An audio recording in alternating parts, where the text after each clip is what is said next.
Whoa, whoa, for the longest time. Whoa,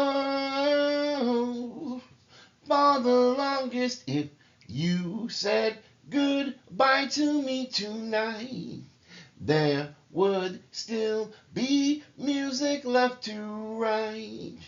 What else could I do? I'm so inspired by you. That hasn't happened for the longest time. Once I thought my innocence was gone. Now I know that happiness goes on. That's where you found me when you put your arms around me. I haven't been there for the longest time. Welcome to another exciting episode of the Unrelenting Alchemist, going to the spiritual topics all of the time, things that you need to know about. We're continuing our series with cult Gangstalkers, and we're talking about more strategies for awareness, defense, as well as spiritual sovereignty. In the unseen corners of spiritual warfare, as well as the psychological control that comes therewith, one of the most harrowing and misunderstood experiences is that phenomenon known as cult gangstalking. Victims often report highly coordinated, sustained harassment by members of spiritual cults or groups acting with a cult-like cohesion. These campaigns are not about proselytizing or conversion, but rather they focus strictly on harassment, manipulation, psychic sabotage, and character destruction, particularly those whom these groups perceive as threats, as people who are spiritually powerful, who are awakened, and who become dangerous to their agenda and their hierarchy. They may even tell members of their groups that this person is some sort of demon or some sort of evil entity that deserves to be put down. While mainstream psychology is going to dismiss a lot of these experiences because some people will think from a scientific objection standpoint that they may be being delusional, these are reported by often grounded, high-functioning individuals who have profound spiritual insight, who are involved in the community, and who are in leadership roles. This video is going to provide some language, some validation, and some tools for those who find themselves entangled in such harrowing experiences, because it weaves together psychological understanding, ancient spiritual wisdom, and it also thinks about modern metaphysical defense strategies that will help victims to reclaim their sovereignty. So let's go again into this topic of what this gangstalking really is. Gangstalking may refer to a deliberate, organized, and repetitive surveillance and harassment of an individual by a coordinated group, whether that takes place in the 3D through things like emails and text messages and phone calls, or in the 5D, whether it comes in the form of psychic attacks or dream invasions and so forth. This harassment often extends, as I said, to the metaphysical realm, where you get into astral intrusions, where you get into spell work, curses, hexes, social manipulation, as well as energetic sabotage. Their tactics are going to include attempts to, in the 3D, alienate someone from their friends, their family, their social groups. And I mentioned this electronic harassment as well, which may even go on social media, where you have these people coming against you who somehow you don't know what it is you did or why they have a problem with you, but they're coming after you to drain your energy, to rile you up, to make you upset every chance they get, to traumatize you. And so this is a form of coercive control where they're manipulating everything around this victim, around this person. They're using cyber stalking and any form of digital surveillance to back that up as well. So why does this happen? Well, it always is coming down to a perceived spiritual threat. These cult gangstalkers may believe their victim is somehow this divine incarnate soul, but one that plays for the wrong team. Because the cult is going to play themselves as being the good guys, and therefore by correlation, they're going to look at the victim as being the bad guys. They may refer to them as devils or demons or dark entities that need to be extinguished because they're making the world a worse place. Of course, we know it's really the other way around. The group itself are the ones who are really working for the wrong side, but that's not what they're telling the members of their group. They're telling the members of their group that you're the bad person. They may act preemptively. They may try to fracture the person's psyche, discredit their voice, lower their vibration. They're going to convince their cult members that this victim deserves it. This victim is evil. And so they're going to use that trauma and they're going to use that gaslighting. Because the gang stalking will often involve complex post-traumatic stress disorder, anxiety, and dissociation. They're trying to break the victim's spirit. They're trying to make them feel more invalidated. They're trying to get others around them to see them as nobodies, as people who are lost and confused and who somehow just don't get it. They may use coincidences to try to heighten paranoia in their victims. They may use spiritual language to disguise the abuse. They may try to exploit guilt or shame or need for community as they isolate people away from their friends and family. They want to infiltrate their support systems. They want to destroy everything around that person's life to make them feel like they've hit a low, to make them feel like they question their safety and security in this 3D world. That will then turn the victim into a spiral of depression and hopelessness. The cult members themselves are in a form of groupthink. Groupthink meaning they surrender their autonomy, their individual judgments in exchange for wanting to be accepted in the group, wanting to have a common identity, wanting to have protection in numbers, wanting to have access to spiritual power. And so the members of this group become influenced by the group's belief system. And so they see the outsiders as uninitiated, as enemies of the truth, as believing that suffering purifies the soul, making this abuse some sacred act that they're perpetrating on these victims. That you have a charismatic leader who they want everybody in the group to worship, and therefore their commands override ethics. If our leader said it's so, let's make it so, because we know our leader is blessed or ordained by the divine. And so this is not an individualized malice. This is groupthink that has spiraled out of control. Think about the esoteric symbolism and the ritual targeting that goes on.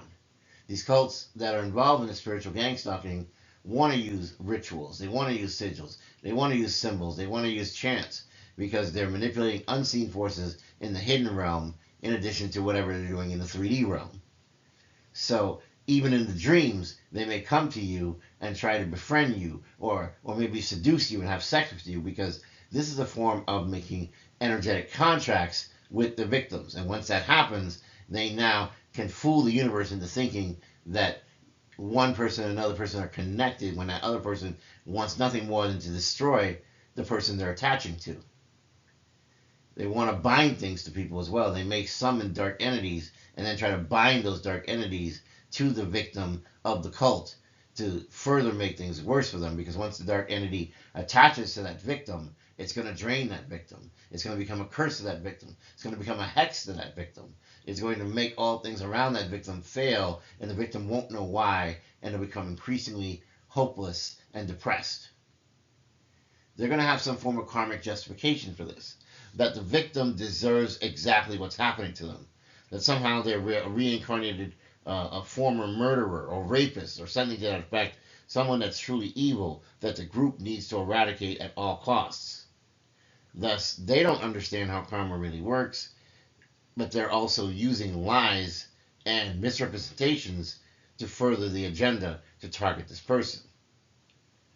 You also want to make sure that when you are using electronic devices like phones, tablets, whatever, you want to use encrypted devices. You want to have VPN set up. You want to have antivirus protection, because they can use tech to also find another way to harass that victim, to invade that victim, to break into their computers and their phones, and to find ways to make their lives miserable.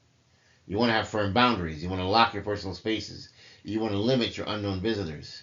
And remember that you may need to use EMF shielding, because keep in mind that we are all creatures of electromagnetic frequency, and those who know how to navigate the EMF network may use that to come against you, to project onto you, to send horrible things to you that make you doubt yourself or to make you feel bad about yourself, that's because they're projecting onto you and they want you to feel these things. It's also important to be able to have people around you can trust, people who are very close. Don't just go to any regular group and think that as you go to the group, that everybody in the group might be your friend, because you never know. Some of your enemies might be lurking in that group. So you only want to trust the people who are really close to you, who you know well, who you know are not working against you. And so keep in mind, not everyone deserves access to your truth.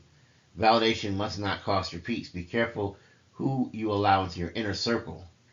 Keep your friends close, your enemies closer, but being mindful from an intuition standpoint who you can trust and who you cannot trust. Now keep in mind, you should also be doing a lot of grounding. You want to spend time outdoors. Going barefoot in nature is even better. You want to go and recharge and rejuvenate, connect back to Mother Earth. Remember that we are creatures of nature. We are creatures of the forest, of the plains. That we do great when we're in the sun, because the sun is like a parent to us, and the beautiful rays of the sun, as they fall upon us, they give us strength, they give us power. You want to say things like, I revoke all false contracts made my name across all timelines. I stand in divine authority, untouched and untouchable by all spiritual trespassers. You want to repeat protective mantras like Om Mani Padme Hum or Loka Samasta Sukhino Bhavantu, peace for all beings. If you like religious texts, you can get some refuge from Psalm 91 or specific Quranic verses for divine protection. You always want to have sacred objects, sigils, and symbols that you employ, such as the Hamza, the Evil Eye, the Ankh, the Cross, the Nisabiti pictograms for protective symbols. You want to wear certain crystals like amethyst or selenite. You want to use the sigils of Solomon for banishment and empowerment. If dreams are a recurring battlefield, then you should definitely have maybe obsidian or labradorite near your pillow. You want to speak with intentions as you pray before you go to bed, calling upon the divine to allow you to remember your dreams, to allow you to defend yourself in your dreams, to not let your enemies overwhelm you. And so you want to pray or meditate constantly. I do it several times a day, morning, noon, and night, because you want to always strengthen your bonds with the ancestors, the deities that you worship, the divine, whatever form of higher power you call on. And you want to affirm that no one enters your dream space without your conscious invitation, that all strangers, all trespassers are to be ejected from your spiritual portion of the astral realm. You want to have as many people who can support you in your corner, because there is strength in numbers. And so keep in mind that you may connect with someone who also has themselves gone through similar experiences, and you might have valuable wisdom and advice that you can each offer each other. Now, in the 3D, it's not always easy to legally prove when you're being harassed by these groups, but there are ways you can still take back your power. If you can identify people in the 3D who are behind it, you can get your injunctions and your restraining orders, as well as your cease and desist letters. If you feel like this harassment is constant, you want to have a journal and you want to document everything in case you need to go to the police or in case you need to go to an attorney to file a civil lawsuit against certain individuals that you know are out to get you. These are people that are defaming you. These are people that are slandering your name. These are people that are doing everything in their power to make your life miserable. And so even when law enforcement is skeptical, still having that paper trail matters, because the more you can document, the more believable your story becomes. You want to always maintain your spiritual sovereignty. You want to always be that discerning figure, because cult gangstalkers are going to prey on the people who are empathic, who are gifted, who are spiritually curious. And so the victims must sharpen their intuition. They must sharpen their spiritual discernment. That's the ability to sense deception, infiltration, or disguised harm, because you never know where it's coming from. They never cease to come up with new creative ways of how to attack you. And when you feel drained, after being exposed to certain things, you need to look for patterns in that. As you go back through your journal and look through the entries, see what is the connection here. Why does this always keep happening during this or that? And you might learn that maybe a certain thing you're doing is something that they know about and they're targeting. So, for example, if you walk a certain way every day and you realize that maybe someone might be watching you or following you, then you want to be able to turn around and say, well, you know what, I'm going to change my pattern up. I'm not going to go the same way today. I'm going to find a different way. I'm going to change up my routine. You want to also regularly cut cords with those who carry toxic intent. If you know this through the workplace, through friendships, through romances, that certain people are not in your best interest, that maybe you've ended on a bad note with them, then you want to make sure you've thoroughly cut all ties and cords with these people, because they may be using whatever residual energy exists between you to find a way to invade your spaces and help these cults. So you want to say aloud, I cut all cords, all contracts, all bindings, and all connections with, and name the people that you are able to identify. You want to let it be known that you reclaim your soul, you reclaim your power, you reclaim your path. Now also, when this negative energy comes at you, you want to learn to transmute it. You want to learn to use it as a form of higher initiation, because you have an alchemical gift, and that is a way to oppose these things. So, believe it or not, when you came into this world, you signed up for these deals of what you meant to go through.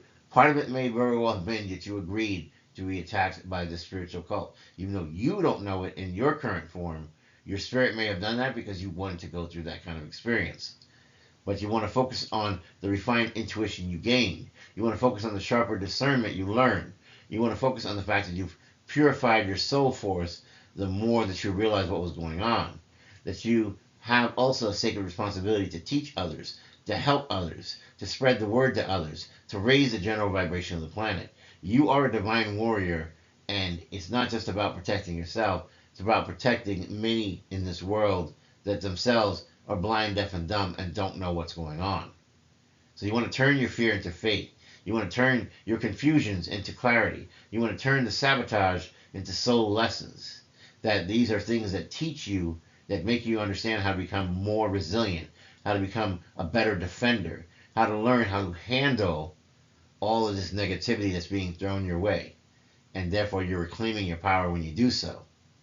So keep in mind that in dealing with the cult Gangstalkers, it's not just about evading any of their harassment or their psychological attacks and pressure they're putting on you.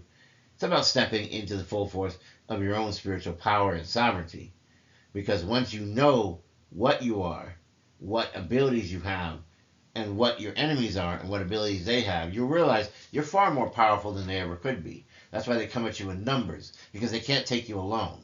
You're sacred, you're chosen, you're refined, and they fear your light because your role is a great one in this world, and they want to take that down. They want to find a way to stop you. You were never meant to play small. Don't let them try to hide you. Don't let them try to push you into the corner where you're too afraid to come out into the open to show your light. You have a tremendous divine energy in you. You're resilient. Your spirit is eternal. And so let these cults try to come and get you. Don't worry, because God will never give you more than you can bear, and you will always outlast deception. You are not alone. You are not weak. You're not cursed. You are called. You are favored, and you are protected. So this is the time for you to stay sharp, to stay sovereign, because you are an unrelenting alchemist, and you have amazing abilities and powers that are going to be refined and made greater through these experiences. Thank you for joining me in this sacred hour. This has been another exciting episode of the Unrelenting Alchemist. Until next time, walk wisely, walk bravely, and when the dark calls, answer not with fear, but with fire and light. Thank you. And if I don't see you, good morning, good afternoon, good evening, and good night. Please don't forget to like, share, and subscribe. I love you.